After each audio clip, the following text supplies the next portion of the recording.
আলামিন আপনাকে আমাকে আপনার আমার রূহ সৃষ্টির 40,000 বছর আগে আপনার আমার রিজিক বরাদ্দ করেছেন।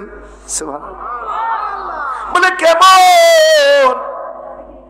সেদিন আব্বাজান আদম আলাইহিস সালাতু ওয়াস সালামকে সৃষ্টির 40 বছর আগে তাফসিরের মাঝারির মধ্যে সানাউল্লাহ পানিপতি রাহমাতুল্লাহ আলাইহি লিখেছেন, বলেন আব্বাজান সাইয়েদিনা আদম আলাইহিস সালামকে সৃষ্টির 40,000 বছর আগে আল্লাহ তাআলা লৌহে মাহফুজে তক্তের মধ্যে সূরা আর রহমান লিপিবদ্ধ করেছেন। এই সূরা আর রহমানের মধ্যে আল্লাহ তাআলা একবার নয়, দুইবার নয়, 32 বার ঘোষণা করেছেন, ফাবি আইয়ি আলাইহি রাব্বিকুমা তুকাযিবান। আল্লাহু আকবার।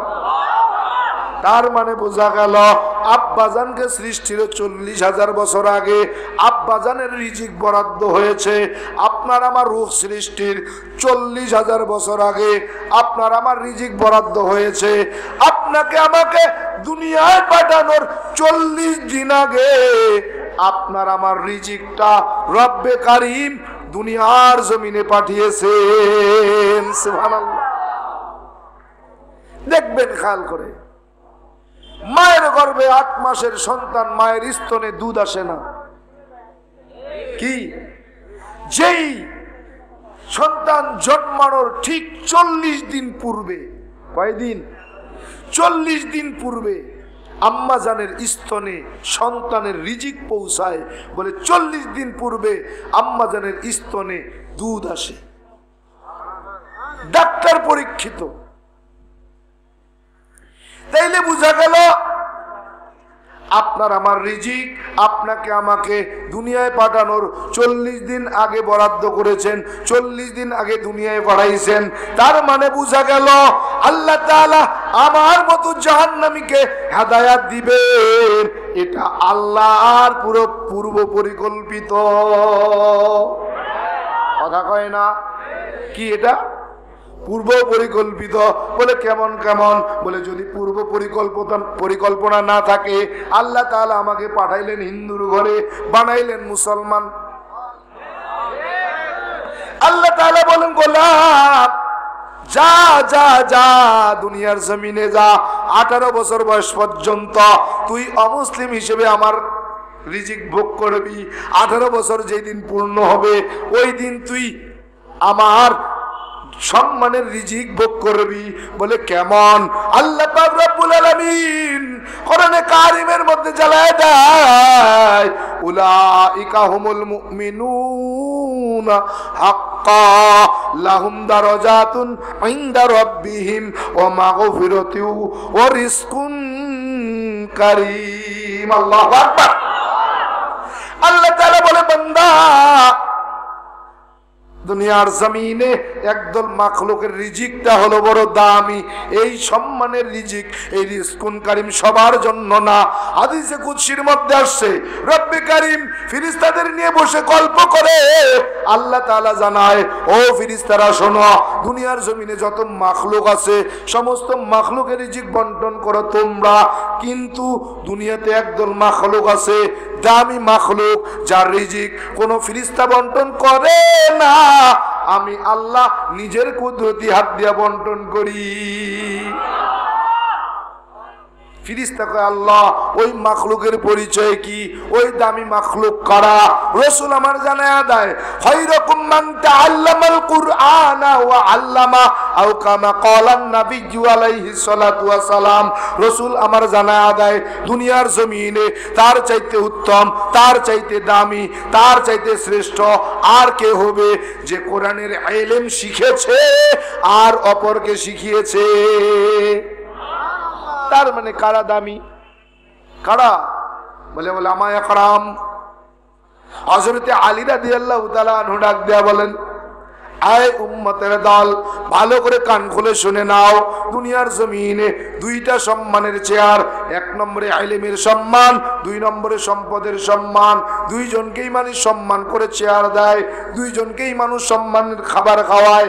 বলে হ্যাঁ হ্যাঁ, তবে দুইটার মধ্যে আল্লাহ তাআলা আমাকে সম্পদ দেন নাই, ইলম দিয়েছেন আলহামদুলিল্লাহ। বলে কেন? বলে ইলম দিয়েছেন আলহামদুলিল্লাহ। হযরত আলী বলেন কেন কেন কেন? দুইটা সম্মানের চেয়ার, এর মধ্যে সম্পদের জন্য কেন শুকর আদায় করলেন না? কেন ইলমের জন্য শুকর আদায় করলেন? বলে হযরত আলী রাদিয়াল্লাহু তাআলা আনহু বলেন ইলম আর সম্পদের মধ্যে পার্থক্য তিনটা। এক নম্বর হলো ইলমের সম্মান। ইলম এমন দামি সম্পদ, এই ইলম যদি একবার সিনায় ঢুকে আর বাহির হয় না। সম্পদওয়ালার সম্পদ আজ আছে, কাল থাকবে না। সম্পদ আর ইলমের মধ্যে ব্যবধান, পার্থক্য দুই। বলে ইলমওয়ালার ইলম যত বাড়ে, বন্ধু বাড়ে তত। সম্পদওয়ালার সম্পদ যত বাড়ে, শত্রু বাড়ে তত। ইলম আর সম্পদের মধ্যে পার্থক্য তিন। বলে ইলমওয়ালার বয়স যত বাড়ে, সম্মান বাড়ে তত। আর সম্পদওয়ালার বয়স যত বাড়ে, ঘৃণা বাড়ে তত। হযরত আলী রাদিয়াল্লাহু তাআলা আনহু বলতেছেন, আরে উম্মত, আল্লাহ তাআলা আমারে সম্পদ দেন নাই, ইলম দিয়েছেন আলহামদুলিল্লাহ। বলে ইলম এমন একটা নিয়ামত, ইলম এমন একটা দামি সম্পদ, যেটা একবার সিনায় ঢুকে বাইর হয় না। তবে হ্যাঁ হ্যাঁ, একটা সময় ইলমও বের হয়ে যায়। বলে কেমনে? বলে ইলমের সাথে দুইটা বেয়াদবি করলে। বলে কেমন? বলে এক নম্বর, ইলম যার কাছ থেকে শিখছো, ইলমওয়ালা ওস্তাদের সাথে বেয়াদবি করলে। হাই স্কুল, কলেজ, ভার্সিটি, মাদ্রাসা, আমার ছাত্র ভাইরা, ইলমওয়ালা ওস্তাদের সাথে বেয়াদবি করলে দেখবা মাঝে মাঝে রাস্তায় দেখা যায় ইংরেজিতে কথা বলে, মানুষ বলে পাগল। কথা কয় না? রাস্তায় মাঝে মাঝে দেখা যায়। বলে কারণ বলে এক নম্বর হয় ইলমওয়ালা ওস্তাদের সাথে বেয়াদবি করছে, দুই নম্বর না হয় ইলমের সাথে বেয়াদবি করছে। কি কিসের সাথে? এক নম্বরে ওস্তাদের সাথে, না হলে ইলমের সাথে। এই দুইটা বেয়াদবি যদি কেউ করে, বলে সিনায় ইলম থাকা সত্ত্বেও একটা সময় ইলম বের হয়ে যায়, ওই মানুষটা দুনিয়ার জমিনে সবচাইতে লাঞ্ছিত, ঘৃণিত হয়ে যায়। কথা বলেন ঠিক কিনা? এত দামি হওয়ার পরেও লাঞ্ছিত, ঘৃণিত হয়। বলে কারণ দুইটা ভুল। এক নম্বরে ইলমওয়ালা ওস্তাদের সাথে বেয়াদবি, দুই নম্বরে ইলমের সাথে বেয়াদবি। হযরত আলী বলে দুনিয়ার জমিনে আল্লাহ তাআলা ইলম দিয়েছেন, সম্পদ দেন নাই, আলহামদুলিল্লাহ। সুবহানাল্লাহ কন্যা। আমার নবী ডাক দেয়া বলে দুনিয়ার জমিনে সবচাইতে দামি মাখলুক হলো তারা যারা কোরআন শেখে, অপরকে শেখায় তারা। ফেরেশতাদের নিয়ে গল্প করতেছেন। আর ফেরেশতারা একদল মাখলুক দুনিয়ার জমিনে দামি, তার রিজিক আমি নিজের কুদরতি হাত দিয়া দেই। তার রিজিক কি? ফেরেশতাদের দিয়া দিলে কম বেশি হতে পারে, কি কম বেশি হওয়ার সম্ভাবনা আছে, কিন্তু আমি আল্লাহ তাআলা নিজের কুদরতি হাত দিয়া যখন দেই, তখন কম বেশি হওয়ার কোনো সুযোগ নাই। এজন্য দামি মাখলুকের রিজিকটা আমি আল্লাহ তাআলা নিজের কুদরতি হাত দিয়ে দেই। আহা, রিজিক বড় দামি নিয়ামত, এটা বাড়েও না কমেও না, আপনি আমি আসার আগেই বরাদ্দ হয়ে গেছে। এরপরেও পাওয়ার ক্ষেত্রে একটু কম বেশি আছে। বলে কেমন? বলে এটা বরাদ্দ কমপ্লিট। আপনি আমি যখন কোম্পানি কোন অফিসে চাকরিজীবী চাকরি করি, ডিউটিতে ফাঁকি দেই, কি মাঝে মাঝে দেই না? মাঝে মাঝে যখন মালিকের ডিউটিতে ফাঁকি দেই, তখন মালিক বেতন থেকে কর্তন করে, কিন্তু আপনার বেতন তো একটা নির্ধারণ করা আছেই। মাঝে মাঝে যখন আপনি ডিউটিতে ফাঁকি দেন তখন মালিক কি করে? আপনার পারিশ্রমিক থেকে কেটে নেয়। আল্লাহ তাআলা বলেন, বান্দা আমার গোলামি করতে গিয়ে যখন তোমরা মাঝে মাঝে আমার গোলামিতে ফাঁকি দাও তখন তোমার রিজিক থেকে আমি কর্তন করে নেই। এই সময় তুমি মনে করো যে আল্লাহ তাআলা বোধহয় আমাকে কষ্টই দিচ্ছেন, কিন্তু না, আপনার কোনো কমতি রব রাখেন নাই। শুধু আপনার আমলের কারণে, আপনার চলাফেরার কারণে আপনার বরাদ্দকৃত রিজিক থেকে আপনি মাহরুম হতে থাকেন। কি? শুধু আপনার ভুলের কারণে।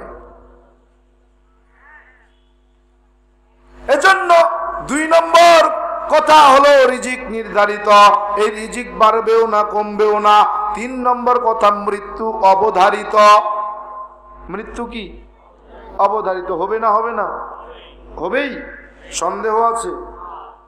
কুল্লু নাফসিন যায়িকাতুল মাউত সুম্মা ইলাইনা তুরজাউন। স্পষ্ট কথা। কোরআনে কারিমের 6666 আয়াতের ভিতর থেকে কেউ যদি 6665 আয়াত অস্বীকার করে তো এই এক আয়াতকে অস্বীকার করার ক্ষমতা পৃথিবীর কারো আছে? আপনি হিন্দু বলেন, বৌদ্ধ বলেন, খ্রিস্টান বলেন, ইহুদি বলেন, নাসারা বলেন, মুসলমান বলেন, যাকেই বলেন না কেন, মৃত্যু হবে কি হবে না? আপনি হিন্দু দাদা কাকা জেঠাদের কাছে জিজ্ঞাসা করবেন, দাদা আপনার কি মৃত্যু হবে? আপনি কি মারা যাবেন? বলবে হ্যাঁ, একটা সময় আমারও মৃত্যু হবে, কারণ এই দুনিয়ায় থাকার জন্য আসি নাই, চলে যেতে হবে। আপনি খ্রিস্টানকে বলবেন, ভাইজান আপনি মারা যাবেন, আপনার কি মৃত্যু হবে? কি বলবে? বলে হ্যাঁ অবশ্যই, এটা থাকার জায়গা না, থাকতে কেউ আসে নাই, এই দুনিয়া একদিন ছাড়তেই হবে, আমারও মৃত্যু হবে। আপনি বৌদ্ধর কাছে বলেন, দাদা আপনার কি মৃত্যু হবে? কি বলবে? বলবে হ্যাঁ, এ দুনিয়াটা থাকার জায়গা না, এখানে আসছি, চলে যেতে হবে, নির্দিষ্ট একটা জায়গায় আমাদেরকে যেতেই হবে, আমারও মৃত্যু হবে। কি ঠিক কিনা? আপনি আমি মুসলমান, আমরা বিশ্বাস করি কিনা? মারা যাবে কিনা? মৃত্যু হবে কিনা? হবে, সন্দেহ আছে? বলে মৃত্যু হবেই।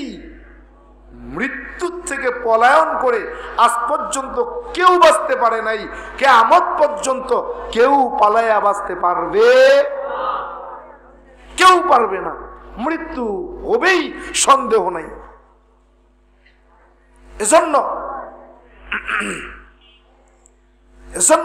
আল্লাহ পাক রব্বুল আলামিন বলেন, মৃত্যু তো হবে, তো মৃত্যুর আগে আমি যে তোমাকে একটা হায়াতের জিন্দেগি দিলাম, কেন দিলাম?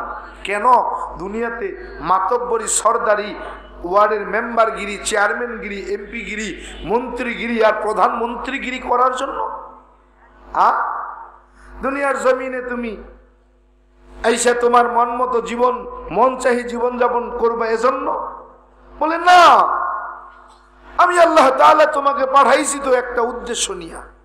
কি উদ্দেশ্য ছাড়া কেউ কোনো কাজ করে? আপনি আমি চাকরি করি, আমার একটা উদ্দেশ্য আছে না? এই চাকরি করে কি করবো? ওই চাকরির বেতন দিয়ে আমি কি করব? উদ্দেশ্য আছে কি নেই? প্রত্যেকটা জিনিসের উদ্দেশ্য আছে। আপনি কৃষি করেন, কৃষি করার একটা উদ্দেশ্য আছে না নাই? হ্যাঁ, আপনি কোম্পানি করছেন, কোম্পানি করার পিছনে একটা উদ্দেশ্য আছে না নাই? আপনি মাদ্রাসা করছেন, মাদ্রাসা করার পিছনে একটা উদ্দেশ্য আছে না নাই? আজকে আপনি আমি দুনিয়ার সব কাজ ফালায় দিয়া এই রাত্রে বেলা এই জায়গায় বসছি, এই জায়গায় বসারও একটা উদ্দেশ্য আছে না নাই? উদ্দেশ্য ছাড়া কেউ কিছু করি না। তো আমরা যদি উদ্দেশ্য ছাড়া কোনো কিছু না করি, তাহলে রব বলেন আমিও তোমাদেরকে উদ্দেশ্য ছাড়া, উদ্দেশ্যবিহীন কোনো কাজে তোমাদেরকে পাঠাই নাই। তোমাদেরকে দুনিয়ায় পাঠানোর পিছনে আমার একটা উদ্দেশ্য আছে। উদ্দেশ্যটা কি? আল্লাহ তাআলা অন্য আয়াতের মধ্যে বলতেছেন, আল্লাযী খালাকাল মাউতা ওয়াল হায়াতা লিয়াবলুয়াকুম আইয়ুকুম আহসানু আমালা। স্পষ্ট করে বলতেছেন, আল্লাযী খালাকাল মাউত, আল্লাহ বলেন আমি সেই আল্লাহ। কে সেই আল্লাহ? কে সেই আল্লাহ? 29 নম্বর পারার 1ম নম্বর সূরা সূরা মুলকের ভিতরে 1ম নম্বর আয়াতে আল্লাহ তাআলা তার পরিচয় দিতেছেন কে সে আল্লাহ। তাবারাকাল্লাযী বিয়াদিহিল মুলক ওয়া হুয়া আলা কুল্লি শাইইন কাদির। আমি হলাম সেই আল্লাহ, আমি অনেক বড়। কত বড়? বলে আমার মতো বড় আর কেউ নাই। আছে নাকি? আমার চাইতে বড় এই আসমান আর জমিন, এই আসমান জমিনের ভিতরে আর দ্বিতীয় জন নাই। আছে? না না, সামান্য একটু নেতার নেতৃত্ব পাইছে, দায়িত্ব পাইছে। মা গো মা, সামান্য একটু ক্ষমতার, সামান্য টাকার মালিক হইছে। আল্লাহ কয় তোমারে কিচ্ছু দেই নাই। কি কয়? তোমারে আমি কিছুই দেই নাই, বনি আদমরে কিচ্ছু দেই নাই। শেষে আয়াতের শেষে যায় বলতেছেন, মুখ ভেংসি দিয়া বলতেছেন ইল্লা কলিল। কি বলছেন? ইল্লা কলিল, তোমাদেরকে কিচ্ছু দেই নাই। শেষে যায় ভেংসি কেটে বলতেছেন ইল্লা কলিল, সামান্য দিয়েছি। কি দিয়েছে? সামান্য। তাতেই হালত। মোডে ওয়ার্ডের সভাপতি পাওয়ার কত? কি কথা কয় না? ওয়ার্ডের সভাপতির পাওয়ার কত? এরকম মাহফিল নিতে গেলে কতদিন পিছে পিছে ঘুরা লাগছে। 16 বছরে আমরা দেখছি না?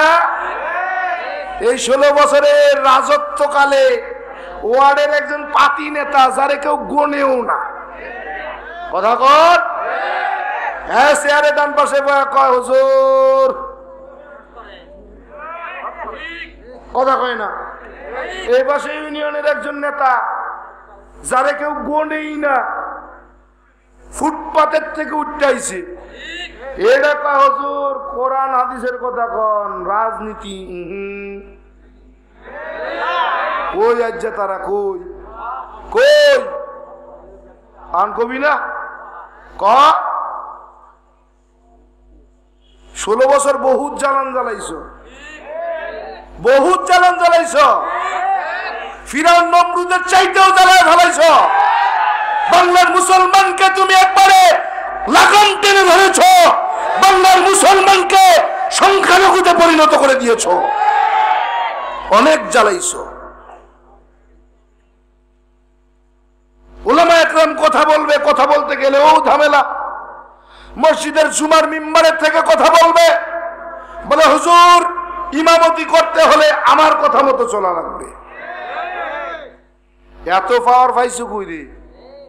হ্যাঁ, ওই যে ইল্লা কলিল, সামান্য দিছি, তাতেই অবস্থা। সামান্য দিয়ে একটু পরীক্ষা করছি, দেখি তোর কেমন লাগে। এখন দি দেখি তোর এমন হালত, তুই আমারেও মানো না। কি আল্লাহর মায়ের আর দুনিয়ার বাইর। আল্লাহর ভর ধরা বড় কঠিন ধরা। ইন্না বাদশা রব্বিকা লাশাদীদ। বলে রব বলেন আমি ছাড় দেই কিন্তু ছেড়ে দেই না। আমি যদি একবার ধইরাই বসি তো পালায়া কুল পাবি না। পৃথিবীর সব দেশ বন্ধ, দাদার দেশে যায় বয়ে রইছে। কথা কন, কথা কন। আমেরিকায় নাই, আমেরিকায় যাওয়ার অনুমতি নাই, ভিসা বাতিল, পাসপোর্ট বাতিল।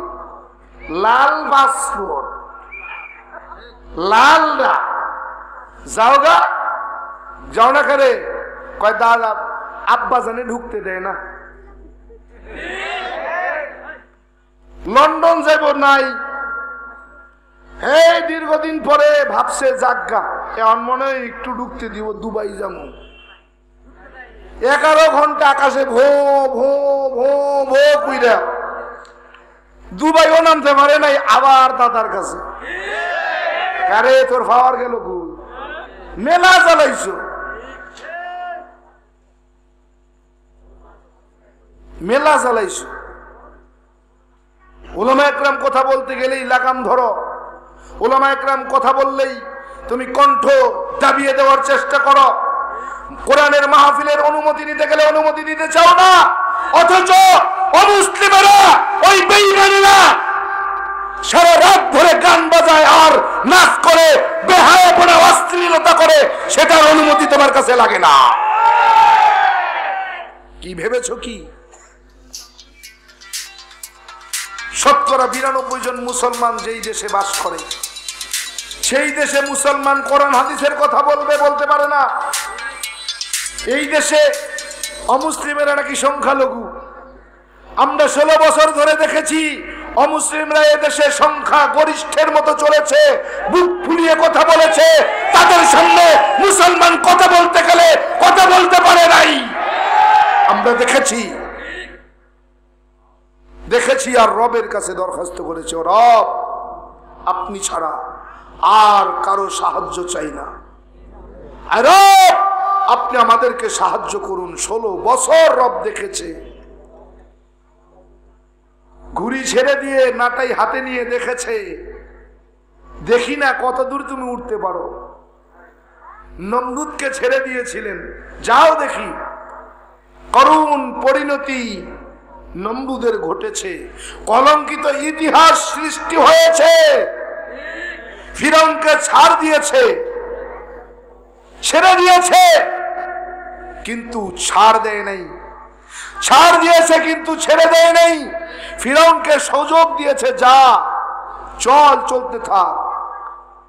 কিন্তু যেই দিন টান দিয়েছে, রব বলেন আমি কলঙ্কিত ইতিহাস তৈরি করে দিয়েছি।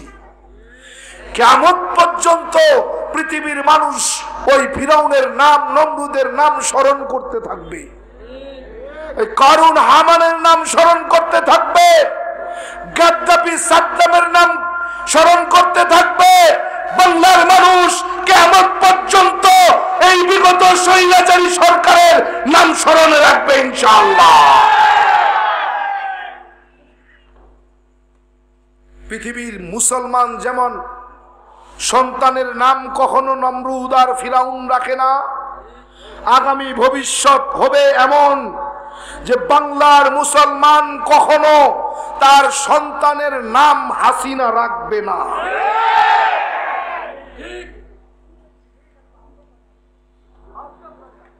বেজার হচ্ছে? এতদিন কণ্ঠকে স্তব্ধ করার চেষ্টা চলেছে। ওলামায়ে কেরাম কথা বলতে গেলেই জেল, জুলুম, গুম, খুন আর আয়না ঘরের মতো হুমকি ধামকি দিয়ে বন্ধ করতে চেয়েছে, আর সেই সুযোগ নয়। আমরা দেখেছি লুটেরা বাংলার জনগণের সম্পদ লুট করে কানাডার মতো জায়গায় বেগম পাড়া তৈরি করেছে।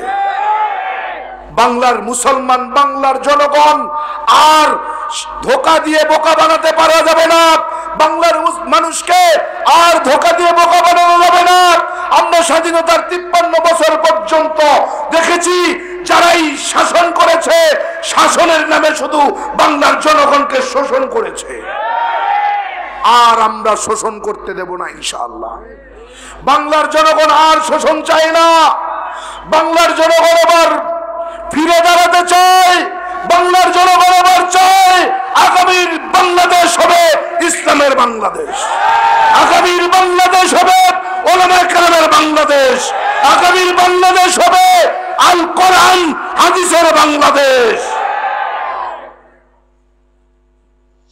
আর দমিয়ে রাখা যাবে না ইনশাআল্লাহ। হাজিরিন, আল্লাহ তাআলা বলতেছেন আমি তোমাকে তো অনর্থক বানাই নাই।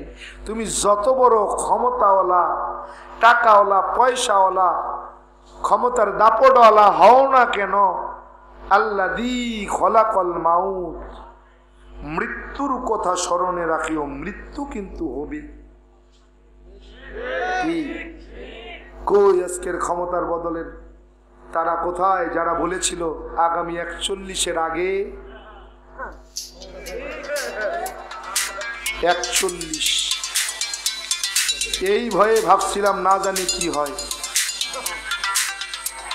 41 কি কিয়ামতই হয় না কি হয়, বড় ভয় ছিল।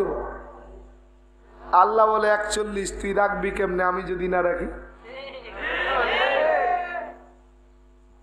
আল্লাহ কয় কলঙ্কিত ইতিহাস ফিরাউনের দিক তাকায় দেখো, দিনের বেলা ফিরাউনরে সবাই খোদা কয় আর রাত্রে বেলা খোদা ফিরাউন খোদারে খোদা ডাকে। কি রাত্রিবেলা পাহাড়ের গোয়া যায় রব আমি কি করব বলো, মানুষ আমাকে খোদা বলতে ভালো মনে করে, ভালো পায়, আমারে যদি খোদা কয় আমারও একটু ভালো লাগে।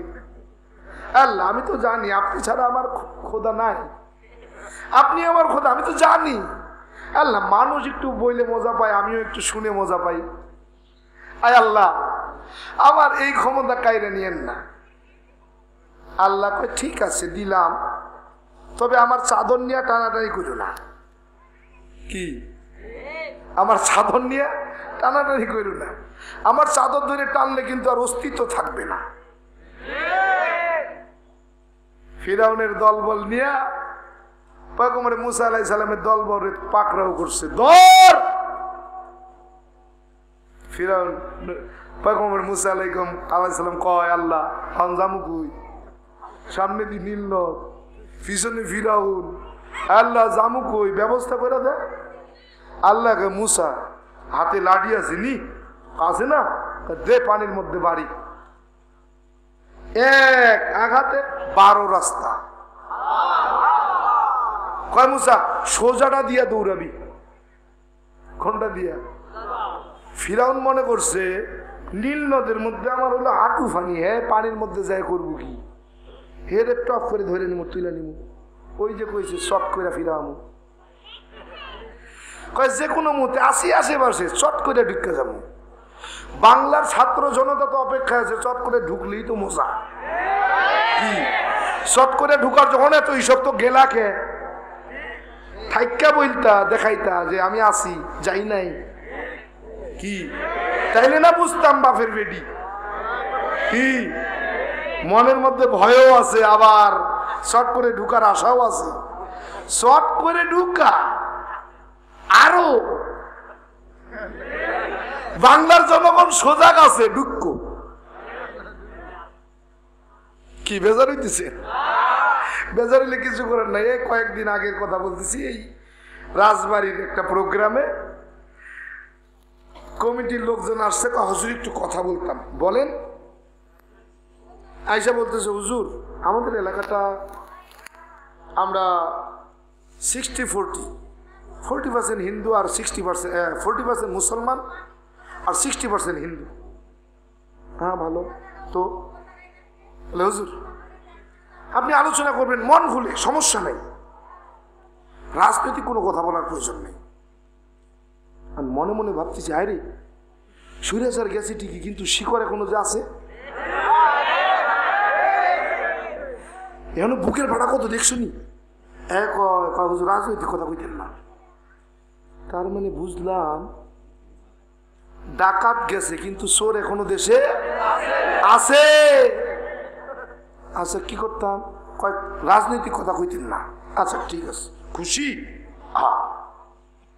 মরম আল্লাহর কুতুব কোন এক মাহফিলে গেছে, মাহফিলে যাওয়ার পরে ওলামা একরাম বলছেন যে এই এলাকার মধ্যে এই দলের একটা প্রভাব আছে, এই ইসলামী দলটা নিয়ে কোনো কথা বলার প্রয়োজন নাই। তার আর কুতুবে আলম আল্লাহর ওলি ওলিয়া কামেল হযরত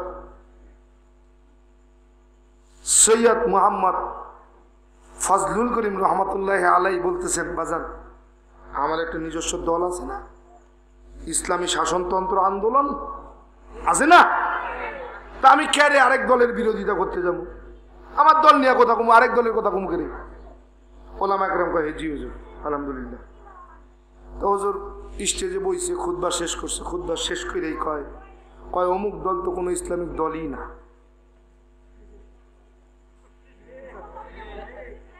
আর ওলামা একরাম সব তাকায় রয়েছে, হুজুরে কইলাম কি আর হুজুর কইল কি,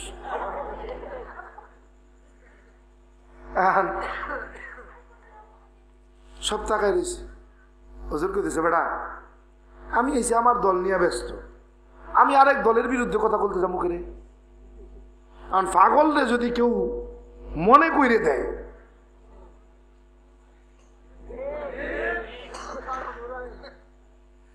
এই খালের উপর দিয়ে বাঁশ ফালায় দেয়, গাছ ফালায় দেয়, এটা কি কয় আপনাদের এলাকা?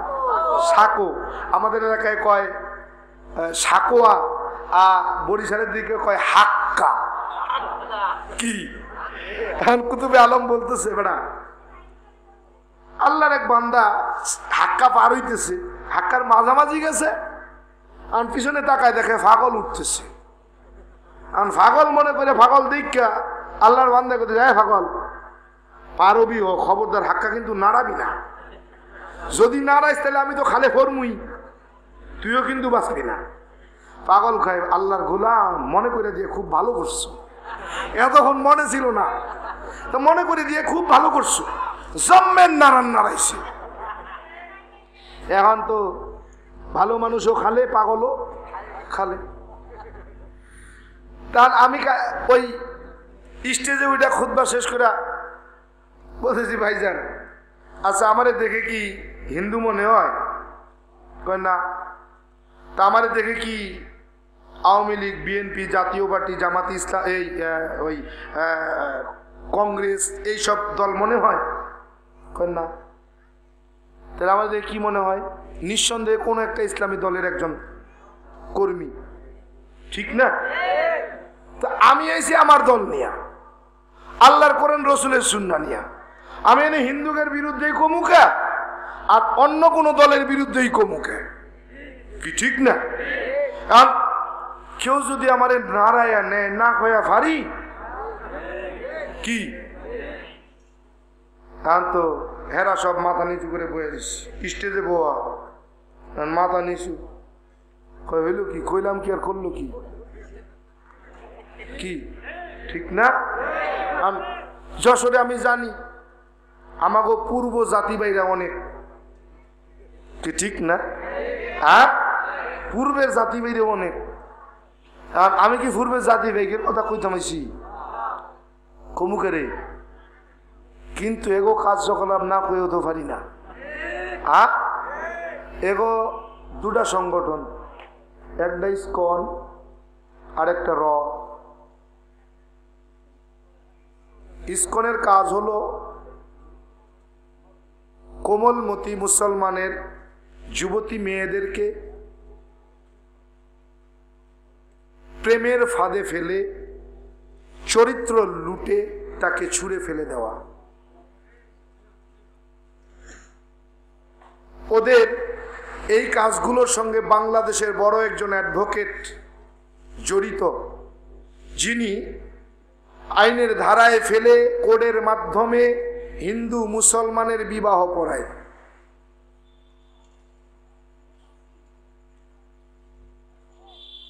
ইতপূর্বে এরকম ঘটনা অনেক ঘটেছে, এগুলোর নজির এই দেশে আছে। আমার জানা মতে, আমি যতটুকু জানি, এই ইসকনের সদস্যরা খুব তৎপর।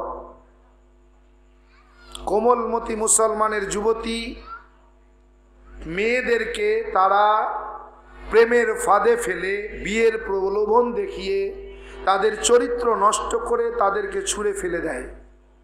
এরকম একটা দুইটা ঘটনা নয়, আমার কাছে অনেক ঘটনার দলিল আছে। অনেক আমার কাছে বলছে ফোন করে যে হুজুর এখন উপায় কি, এর থেকে বেরোনোর কোনো রাস্তা আছে কি? এরকম সংগঠন কাজ করতেছে। এই ইসকন নামক যেই সন্ত্রাসী সংগঠন, জঙ্গি সংগঠন বাংলাদেশে তৎপরতা চালাচ্ছে, বাংলাদেশকে তারা দাঙ্গায় পরিণত করতে চাচ্ছে। এই ইসকন যে একটা জঙ্গি সংগঠন, একটা সন্ত্রাসী সংগঠন, তার প্রমাণ তারা চট্টগ্রামে রাষ্ট্রীয় পতাকা, বাংলাদেশের রাষ্ট্রীয় পতাকার উপরে ইসকনের পতাকা উড়িয়ে প্রমাণ করে দিয়েছে। তারা বাংলাদেশে নতুন করে দাঙ্গা লাগাতে চায়, তারা দাঙ্গা লাগাতে চায়। আর আমরা যখন কথা বলি তখন বলে মুসলমান হলো অসাম্প্রদায়িক, এরা দাঙ্গা সৃষ্টি করার জন্যই আমাদেরকে কি কথা বলে না কেন? মুসলমান নাকি অসাম্প্রদায়িক জাতি। আরে মুসলমান যদি অসাম্প্রদায়িকই হতো, তোরা যখন ভারতের জমিনে আমার কলিজার মধ্যে রক্তক্ষরণ করেছিলে, যখন তোমরা বাবরি মসজিদ ভেঙে দিয়েছিলে, রাম মন্দির বানিয়েছিলে, ওই সময় বাংলার জমিনে একটা মন্দিরও থাকতো না। কিন্তু না, মুসলমান সাম্প্রদায়িক জাতি, ইসলাম একটা শান্তির জীবন বিধান, যেই ইসলামের ছায়াতলে কোনো শান্তি সৃষ্টি হয় না, কোনো শান্তি হয় না। ইসলাম শান্তি, এমন শান্তি, এমন শান্তির জীবন বিধান, ইসলামের ছায়াতলে যেই আসবে সেই নিরাপদ হয়ে যাবে। বাবরি মসজিদ ভেঙেছে কেন? বলে ওখানে কি ছিল? রাম মন্দির, রামের মূর্তি পাওয়া গেছে।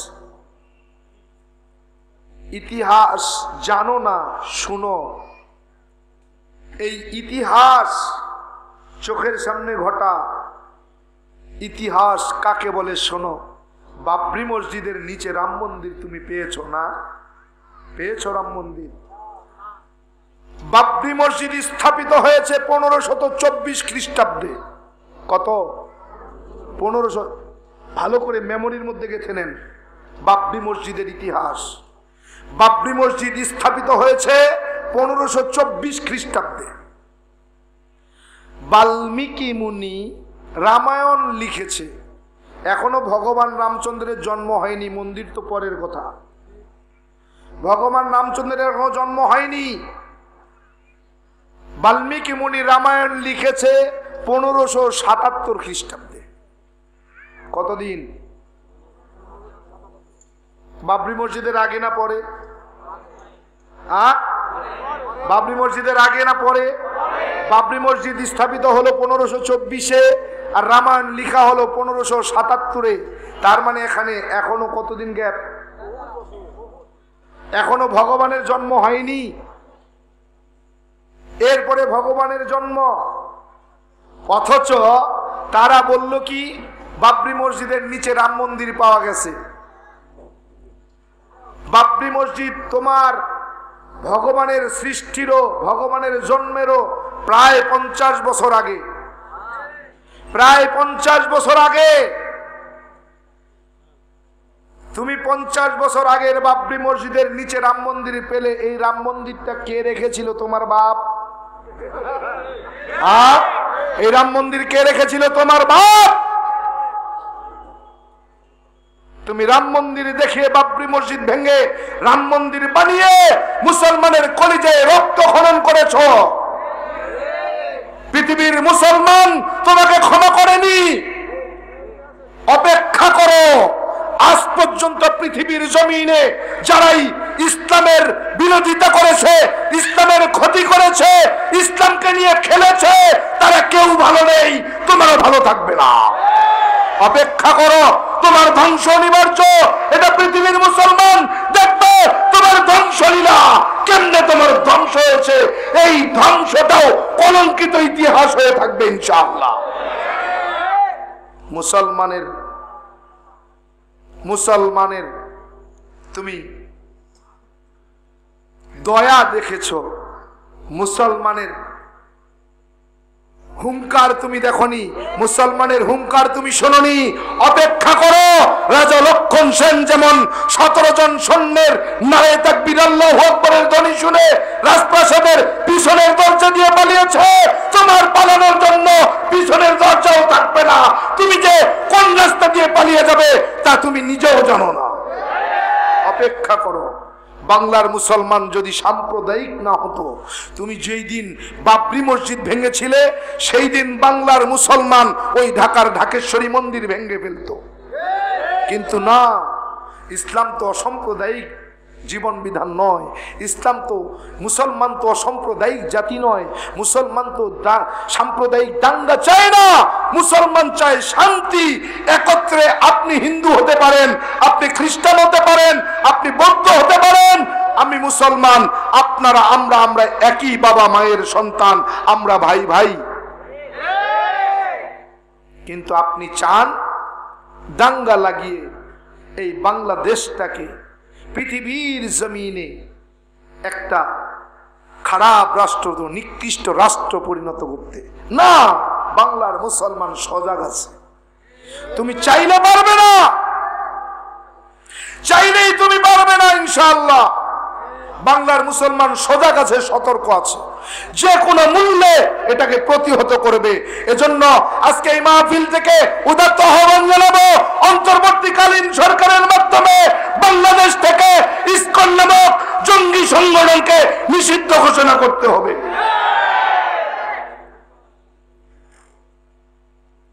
হাজিরিন, আল্লাহ তাআলা বলতেছেন, গোলাম আমি তোমাকে দুনিয়ার জমিনে এমনি পাঠাই নাই। তুমি কি ভেবেছো আমি তোমাকে অনর্থক দুনিয়ার জমিনে পাঠাইছি? বলেন না না। আল্লাহ অন্য আয়াতের মধ্যে বলেন, আফা হাসিবতুম আন্নামা খলাকনাকুম আবাসা ওয়া আন্নাকুম ইলাইনা লা তুরজাউন। আল্লাহ তাআলা জানায়া দেয়, গোলাম দুনিয়ার জমিনে তুমি কি ভেবেছো আমি আল্লাহ তাআলা তোমাকে অনর্থক বানাইছি? না না। তুমি কি ভেবেছো আমি আল্লাহর দরবারে হাজির হবে? না না না, আমি আল্লাহ তাআলা তোমাকে অনর্থক বানাই নাই।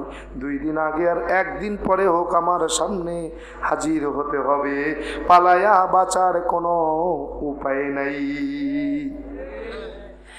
সাদ্দাত ডাক দেখ, আল্লাহ তোমার জান্নাত আমার লাগবে না, তোমার জান্নাতে আমি যাব না। আমি জান্নাত বানাই আমার তৈরি করা জান্নাতের মধ্যে আমি থাকবো, তোমার জান্নাতে যাব না। এই বেঈমানটা দুনিয়ার জমিনে জান্নাত বানাইয়া দুনিয়ার বেশ্যা সুন্দরী যুবতীদের দিয়া জান্নাত সাজাইলেন, আর হুর বানাইয়া জান্নাত দেখার জন্য বেঈমান রওয়ানা। আল্লাহ তাআলা ডাক দেয়, আজরাইল তাড়াতাড়ি যা, তাড়াতাড়ি যা। বেঈমানটা তৈরি করা জান্নাতে ঢোকার আগেই জানটা কবজ কইরা লও। এ বেঈমান সাদ্দাত ঘোড়ার পিঠে সওয়ার হয়ে রওয়ানা। পিছনের দিকে তাকায় দেখে এক বুড়া বর্ষির মতো বাঁকা, লাঠির উপরে ভর দিয়া দিয়া হাঁটতেছে, কিন্তু হাঁটার গতি এত তেজ ঘোড়ায় তার সঙ্গে কুলায় পারে না। ঘোড়ার যত গতি বাড়ে বুড়ার হাঁটার গতিও তত বেড়ে যায়। সাদ্দাত ঘোড়ারে আঘাত করে, চাবুক দিয়ে আঘাত করে ঘোড়া দৌড়ায়। ঘোড়ার দৌড়ানোর গতি যত বেড়ে যায় বুড়ার হাঁটার গতি তত বেড়ে যায়। এক পর্যায়ে বেঈমান সাদ্দাত জান্নাতের দরজার সামনে দাঁড়াইছে, এখনো ঘোড়ার থেকে নামে নাই। ওই অসুস্থ রোগাইতে বুড়া লাঠিতে ভর দিয়া দিয়া জান্নাতের দরজার সামনে যায় দাঁড়ায় গেছে।